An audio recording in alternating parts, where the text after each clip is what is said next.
మరి బీసీలకు ఎంత నష్టం జరుగుతుంది అని ఆలోచన చేయాలి. ఈడబ్ల్యూఎస్ రిజర్వేషన్ అంటే మన బీసీలకి 70 మార్కులు వచ్చి ఉద్యోగం రాదు, కానీ ఆధిపత్య వర్గాలకు 60 మార్కులు వచ్చిన ఉద్యోగం వస్తుంది.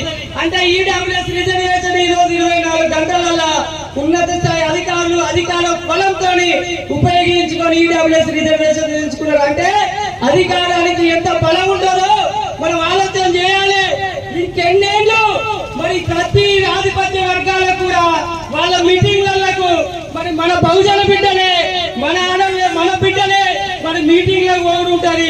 మనమే ఎగురాలి, మనమే తులకాలి, మనమే పాడాలి. కానీ వాళ్ళేమో కథలకి ఊరుకుంటారు, మనమేమి జెండాలు మోసుకుంటూనే ఉంటాను. మన ఆలోచన చేయాలి. ఇన్ని ఏళ్ళకు కూడా మన బహుజనులకు రాజ్యాధికారాన్ని తీసుకురావాలి.